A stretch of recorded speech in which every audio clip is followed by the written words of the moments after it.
मैं बात करने वाला हूँ भावनाओं के चमत्कार। इमोशन में जबरदस्त ताकत है मित्रों। एक महाराष्ट्र की मैं कहानी आपको सुना रहा हूँ। कहानी क्या कहती है? कहानी कहती है राजगढ़ किला की।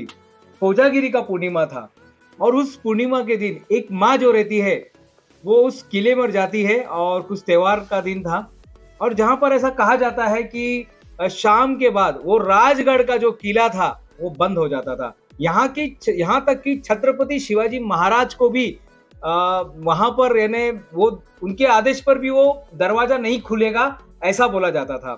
और उसी समय एक महिला थी जिसने नवजात बच्चे को जन्म दिया था और वो बच्चा उसका नीचे रह गया था और उस किले का दरवाजा बंद हो गया था।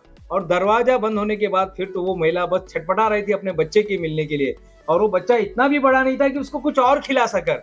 वो उसको माँ का ही दूध चलने वाला था और उस महिला को पता नहीं क्या हो गया और उसने ठानी कि किला का अगर दरवाजा बंद हो गया तो कोई बात नहीं, राजगढ़ का किला अगर बंद हो गया है कोई बात नहीं, मैं दूसरे रास्ते से जाऊंगी।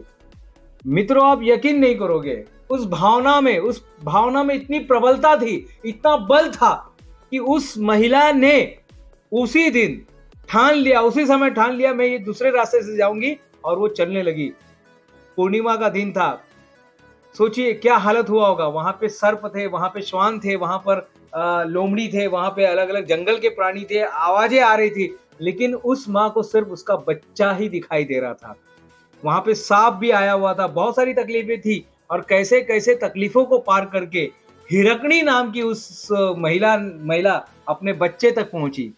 बच्चे तक पहुंचने के बाद पूरे गांव में चर्चा हो गई। छत्रपति शिवाजी महाराज को जब पता चला उसने उसे बुला लिया। बोले बेटा ये बताओ कि आपने यहां से कैसे पार किया, क्या आज आप पार कर सकते हो? आज अगर हम दरवाजा बंद करते हैं तो आप इस रास्ते से जा सकते हैं क्या?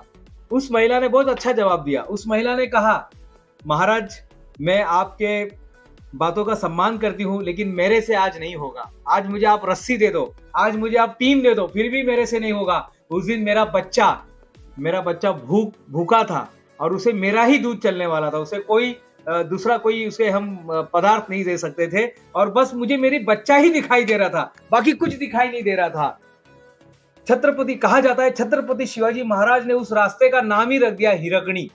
और आप देखेंगे हिरकनी जो है एक ऐसी महिला थी जिसने सचमुच में भावनाओं के प्रबल पर एक ऐसा काम कर दिया। उसने बता दिया कि अगर इंसान भावना में आ जाए ना, इंसान अगर जीत पे आ जाए ना तो कुछ भी कर सकता है। तो मित्रों, आज जो बातें हो रही है भावनाओं के चमत्कार पर हो रही है। बस आपको इमोशन को अपने सही चैनलाइज करना है। इमोशन निगेटिव भी हो सकता है, पॉजिटिव भी हो सकता है, लेकिन निगेटिव इमोशन को भी हम पॉजिटिव बना सकते हैं मित्रों। निगेटिव इमोशन को भी पॉजिटिव बनाया जा सकता है। बस आपको अपनी भावनाओं को देखना है, आप क्या दे रहे हो, आप रोज क्या कर रहे हो मित्रों, रोज आपके साथ क्या हो रहा है। देखिए आपकी भावनाओं को इतना जबरदस्त बना दीजिए, कट कर दीजिए। शक्ति है, अगर इस भावना का सही उपयोग किए तो इंसान कुछ भी कर सकता है। एक रिक्शा चलाने वाला व्यक्ति भी मुख्यमंत्री बन जाता है, चाय बेचने वाला भी प्रधानमंत्री बन जाता है। कोई भी इंसान कहीं पर भी पहुंच सकता है। जिसको बोला जाता था जिसकी आवाज अच्छी नहीं, आकाशवाणी से जिसको निकाल दिया गया था, आज अमिताभ बच्चन से आप जानते हैं कि उसके जैसा जबरदस्त इंसान कोई नहीं होगा। हमें कोई अगर मना करता है तो बस अपनी भावनाओं की शक्ति का इस्तेमाल कीजिएगा मित्रों। इस वीडियो के माध्यम से मैं बताना चाहता हूं, अपने भावनाओं की शक्ति का इस्तेमाल करना सीखिए। भावनाओं में जबरदस्त शक्ति है बस, लेकिन भावनाओं को कैसे पहचाने? तो उसके लिए आपको एक ही चीज करना है, अवेयर में रहना है। हमेशा देखते रहना है कि मेरी अभी मानसिक दक्षता क्या है, मेरी मानसिक स्थिति अभी क्या है। आपको अपने आप को ही मोनेटाइज करना है, अपने आप को ही मॉनिटरिंग करना है। सॉरी, मोनेटाइज नहीं, मॉनिटरिंग करना है। अपने आप को मॉनिटरिंग कीजिए कि मैं अभी क्या सोच रहा हूँ, मेरे साथ क्या हो रहा है। किसी ने मुझे सलाम किया तो मैं कैसा महसूस करता हूँ, किसी ने मुझे डांटा तो मैं कैसा महसूस करता, किसी ने मेरी बातों को रिजेक्ट कर दिया तो मुझे कैसा महसूस होता है। इन बातों को देखिए मित्रों, और आप अवेयरनेस में आ जाते हैं तब आपको पता चलेगा कि क्या होता है। आपको अवेयरनेस में आना बहुत जरूरी है मित्रों, क्योंकि अवेयरनेस में ही आप भावना को पकड़ पाएंगे और भावना को जो पकड़ लेता है वो कुछ भी कर सकता है। तो ये बातें थी इमोशन के ऊपर मित्रों। इमोशन को बस जगाइए और इमोशन से आप कुछ भी कर सकते हैं।